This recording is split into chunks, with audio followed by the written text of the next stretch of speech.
Good morning बच्चों। बच्चों, आज हम पढ़ेंगे एक नया पाठ जो कि एक कविता है। तो आज हम जो कविता पढ़ने वाले हैं उस कविता का नाम है पाठ संख्या 14, साबरमती के संत, है ना। साबरमती के संत, ब्रैकेट में मैंने रोमानुवान दिया है, अर्थात इससे हम समझ सकते हैं कि यह हमारी प्रथम लेक्चर हैं, या हम फर्स्ट लेक्चर कह सकते हैं, या फर्स्ट क्लास भी कह सकते हैं, जिसमें हम आज इस पाठ को पढ़ने से पहले, इस कविता को पढ़ने से पहले हम इनके रचयिता जो है, जो कवि हैं, उनके बारे में जानकारियाँ हासिल करते हैं थोड़ी बहुत। तो यह जो कविता है साबरमती के संत, यह कविता के कवि जो हैं, जो कि प्रदीप नाम से जाने जाते हैं, लेकिन उनका जो मूल नाम है वह है रामचंद्र द्विवेदी। रामचंद्र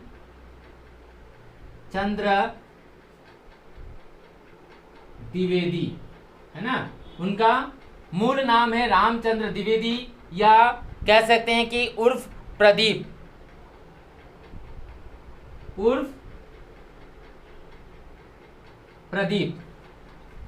है ना। यानी रामचंद्र द्विवेदी या प्रदीप, ज़्यादातर वे प्रदीप के नाम से ही जाने जाते हैं। रामचंद्र द्विवेदी के नाम बहुत ही कम लोग जानते हैं, तो इसलिए उनका नाम जो है वह है प्रदीप, लेकिन उनका वास्तविक नाम या मूल नाम जो है वह है रामचंद्र द्विवेदी। ओके, तो आज हम इस कविता को पढ़ने से पहले हम कवि के बारे में, अर्थात रामचंद्र द्विवेदी उर्फ प्रदीप जी के बारे में जानेंगे। तो सभी बच्चे अपने अपने किताब और साथ में पेंसिल साथ में रख ले, किताब को खोल ले। पेज नंबर जो है वह है 137, अर्थात पृष्ठ संख्या 137, 137। तो चलो हम लोग शुरू करते हैं कवि के बारे में। देशभक्ति गीतों के रचयिता रामचंद्र द्विवेदी उर्फ प्रदीप का जन्म सन 6 फरवरी 1915 इंग को मध्य प्रदेश में हुआ था। बच्चों, इस लाइन को अंडरलाइन कर लो कि देशभक्ति गीतों की रचयिता रामचंद्र द्विवेदी उर्फ प्रदीप जी का जन्म कब और कहाँ हुआ था। तो कब हुआ था, अर्थात जन्म 6 फरवरी 1915 को मध्य प्रदेश में हुआ था, है ना। उनका जन्म जो है, यानी जन्म जो है वह हो गया 6 फरवरी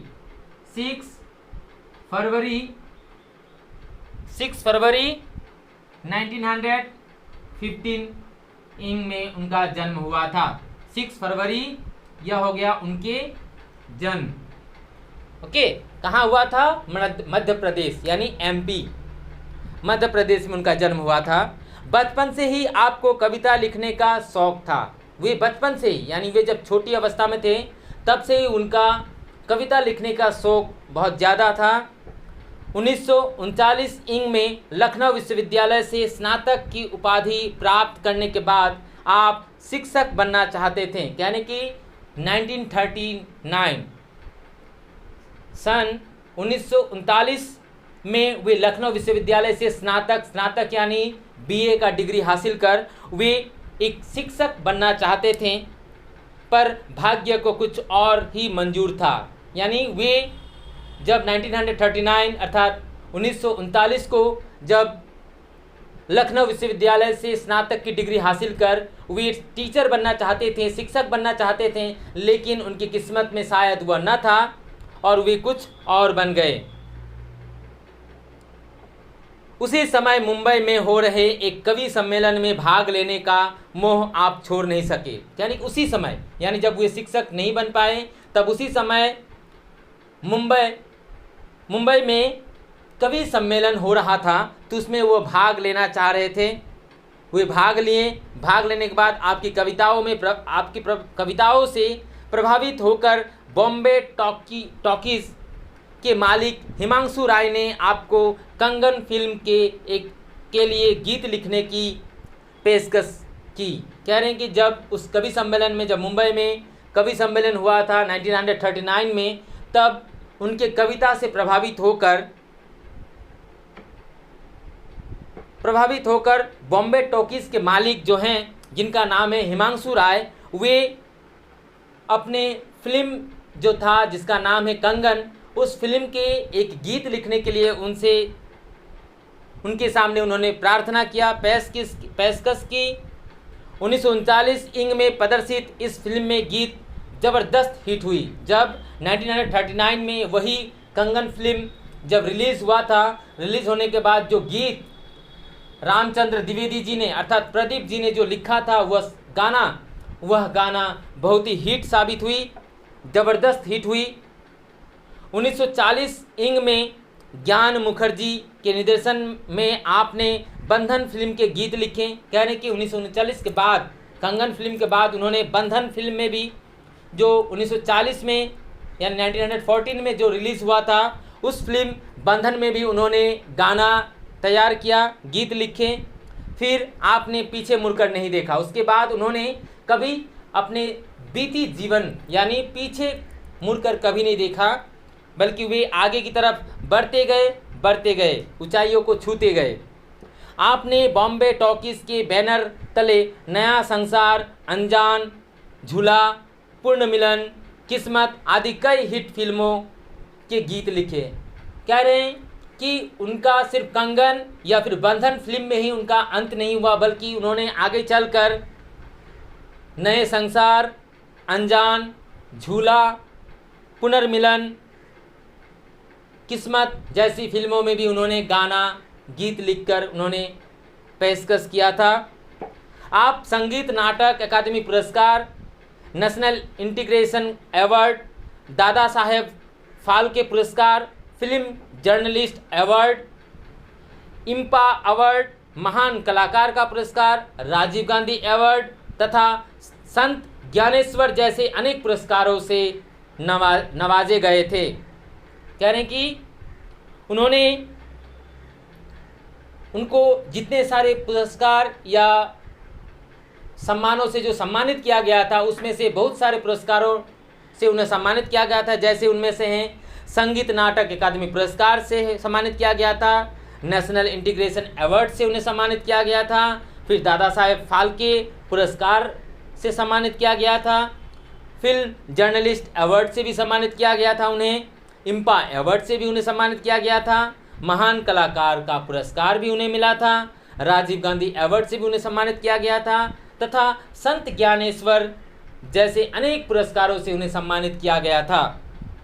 11 दिसंबर 1998 इंग को भारत का यह महान गीतकार इस संसार से विदा हो गए। यानी कि उनका मृत्यु जो है, यानी उनका देहावसान, वह है 11 दिसंबर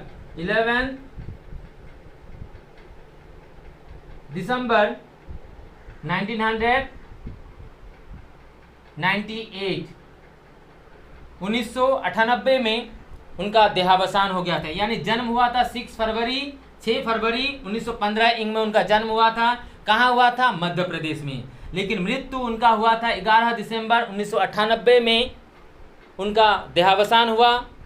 प्रदीप आज हमारे बीच नहीं हैं, पर उनके द्वारा लिखे गीत आज भी देशवासियों के दिलो दिमाग में देशभक्ति का जज्बा बुलंद कर रहे हैं। कह रहे कि आज जो रामचंद्र द्विवेदी जी उर्फ प्रदीप हमारे बीच मौजूद नहीं हैं, हमें छोड़कर चले गए हैं, लेकिन उनका जो गीत हैं, उनका जो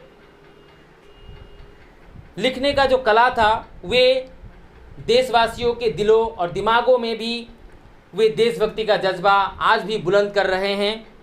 उनके गीतों में प्रवाह हैं, ओज हैं, भाषा शैली बहुत ही सरल, सहज एवं गीतों में भाव अत्यंत स्पष्ट हैं। यानी उनके द्वारा जो लिखी गई गीत है, उसमें जो भाव, उन्होंने जो भाव व्यक्त किया है या प्रकट करना चाहते थे, वह बहुत ही सरल एवं सहज रूप में उन्होंने उसका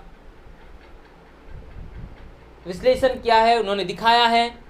तो यह जो साबरमती के संत कविता हैं, उसमें कवि एवं गीतकार प्रदीप का बहुचर्चित गीत हैं यह एक गीत है जिसमें राष्ट्रपिता महात्मा गांधी की जीवन दशा पर प्रकाश डाला गया। यह जो कविता है साबरमती के संत, उसमें महात्मा गांधी जी के विचारों का, उनके जीवन दशाओं का उनको प्रकाश डाला गया है। गांधी जी विलक्षण प्रतिभा के धनी महापुरुष थे। वे ऐसे अनोखे संत थे जिन्होंने बिना हथियार और गोला बारूद के ही देश को विदेशी शासन के चंगुल से मुक्त करा लिया।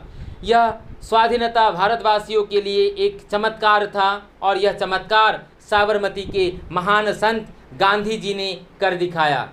इस कविता के माध्यम से प्रदीप जी ने अर्थात रामचंद्र द्विवेदी जी ने, जो महात्मा गांधी ने बिना हथियार, बिना बम, बिना बारूद के उन्होंने जो विदेशियों के हाथ से अपने देश को जो आज़ादी दिलाया है, उसके बारे में, उसके कार्य को उन्होंने इस साबरमती के संत के गीत में उन्होंने प्रस्तुत किया है। तो इस कविता में उन्होंने गांधीवादी नीति तथा महात्मा गांधी के जीवन दशाओं पर उन्होंने वर्णन किया है। किसने? वही कवि रामचंद्र द्विवेदी जी ने और प्रदीप जी ने अपनी कविता के माध्यम से वह सारे चीज़ों का उन्होंने बखान किया है, व्यक्त किया है। तो हम जब अगली कक्षा में यानी नेक्स्ट क्लास में, नेक्स्ट लेक्चर में जब हम साबरमती के संत कविता के सस्वर वाचन करेंगे, तब हम और भी ढेर सारी ये जानकारियाँ हम जान पाएंगे, समझ पाएंगे और अपने जीवन में उतारेंगे। तो आज के लिए इतना ही कि रामचंद्र द्विवेदी जी का जन्म कब और कहाँ हुआ था। जन्म जो हुआ था वे 6 फरवरी 1915 ईंग में हुआ था मध्य प्रदेश में, और उनका जो देहावसान है वह है 11 दिसंबर 1998 को उनका देहावसान हुआ था। और साबरमती के संत कविता के कवि का नाम क्या है? तो रामचंद्र द्विवेदी उर्फ प्रदीप जी उन कविता के कवि हैं। आगे हम लोग इस कविता के बारे में पढ़ेंगे। आज के लिए इतना ही। धन्यवाद।